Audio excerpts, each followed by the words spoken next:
नमस्कार दोस्तों।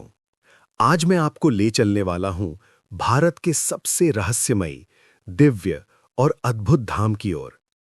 एक ऐसी जगह जहां विज्ञान भी सिर झुका देता है, जहां प्रकृति भी भक्ति में लीन हो जाती है। मैं बात कर रहा हूं केदारनाथ धाम की। हिमालय की गोद में बसा, बर्फ से ढका, बादलों से घिरा और आस्था से भरा केदारनाथ सिर्फ एक मंदिर नहीं है, ये एक रहस्य है, एक इतिहास है और एक ऐसी शक्ति है जिसे शब्दों में पूरी तरह बयान करना शायद संभव नहीं। लेकिन आज हम कोशिश करेंगे केदारनाथ के अनोखे सच को जानने की, उसके इतिहास को समझने की और उस चमत्कार को महसूस करने की जिसने पूरी दुनिया को चौंका दिया था। केदारनाथ का पौराणिक इतिहास। कहानी शुरू होती है महाभारत के युद्ध के बाद। जब पांडवों ने अपने ही रिश्तेदारों का संहार किया, तो उनके मन में भारी अपराध बोध था।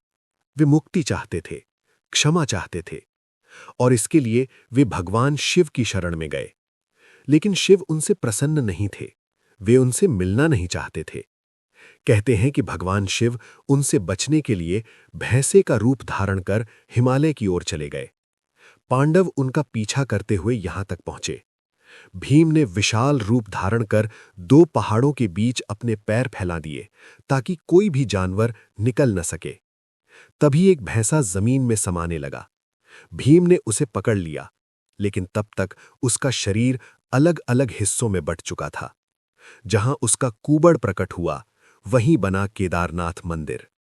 बाकी हिस्सों से बने पंच केदार, तुंगनाथ, रुद्रनाथ, मध्य महेश्वर और कल्पेश्वर।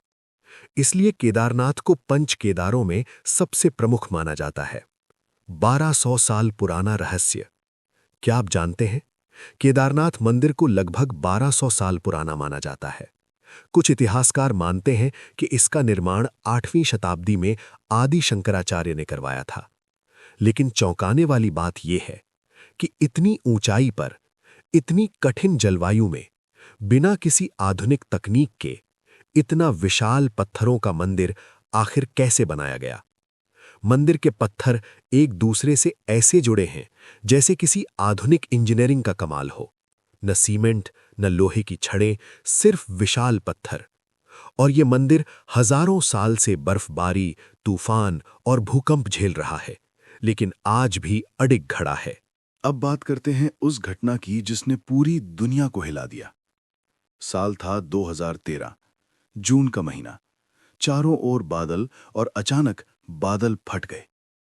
भयंकर बाढ़, हजारों लोगों की जान चली गई। पूरी केदारनाथ घाटी तबाह हो गई। घर बह गए, दुकानें मिट गईं, चारों ओर सिर्फ मलबा ही मलबा। लेकिन जब धूल और पानी थमा, तो जो दृश्य सामने आया, उसे देखकर हर कोई स्तब्ध रह गया। मंदिर ज्यों का त्यों खड़ा था। न उसकी दीवारें टूटी, न शिखर गिरा। ये कैसे संभव था? वैज्ञानिकों ने जांच की। पता चला कि बाढ़ के दौरान एक विशाल चट्टान मंदिर के पीछे आकर अटक गई। उस चट्टान ने पूरे पानी के वेग को दो हिस्सों में बांट दिया और मंदिर सुरक्षित बच गया। लोग इसे भीमशिला कहते हैं। कुछ लोग इसे संयोग कहते हैं, कुछ इसे चमत्कार। लेकिन जो भी था, वो आज भी आस्था को और मजबूत कर देता है। 6 महीने बर्फ में डूबा रहता है मंदिर। क्या आप जानते हैं, केदारनाथ मंदिर साल में सिर्फ 6 महीने खुलता है। सर्दियों में पूरा इलाका बर्फ से ढक जाता है। तापमान माइनस में चला जाता है। मंदिर के कपाट बंद कर दिए जाते हैं और भगवान की डोली ऊखीमठ ले जाई जाती है। लेकिन सबसे रहस्यमयी बात यह है कि जब 6 महीने बाद कपाट खुलते हैं, तो अंदर का दीपक जलता हुआ मिलता है। इतनी ठंड, इतनी बर्फ, फिर भी दीपक कैसे जलता रहता है? ये आज भी एक रहस्य है। आदि शंकराचार्य और समाधि स्थल। आदि शंकराचार्य ने मात्र 32 वर्ष की आयु में भारत को एक सूत्र में बांधने का काम किया। कहते हैं कि उन्होंने केदारनाथ में ही समाधि ली थी।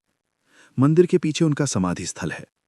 2013 की आपदा में वो भी बह गया था, लेकिन बाद में उसका पुनर्निर्माण किया गया। वैज्ञानिक क्या कहते हैं? वैज्ञानिकों का मानना है कि मंदिर की संरचना ऐसी है कि वो भूकंप के झटकों को सहन कर सके। विशाल पत्थरों को इंटरलॉकिंग तकनीक से जोड़ा गया है। मंदिर उत्तर दक्षिण दिशा में बना है, जो उस समय की वास्तुकला के हिसाब से असामान्य था। लेकिन यही संरचना इसे और मजबूत बनाती है। केदारनाथ सिर्फ मंदिर नहीं, एक अनुभव है। जो लोग वहां गए हैं वे जानते हैं, वहां की हवा अलग है, वहां की शांति अलग है, वहां की ऊर्जा अलग है। जब आप हर हर महादेव का जयकारा लगाते हैं तो आवाज पहाड़ों से टकरा कर लौटती है और ऐसा लगता है जैसे स्वयं शिव उत्तर दे रहे हों। अनोखे और कम ज्ञात तथ्य। केदारनाथ समुद्र तल से लगभग 3,583 मीटर की ऊंचाई पर है। यहाँ की शिवलिंग त्रिकोणीय आकार की है। मंदिर के सामने नंदी विराजमान है।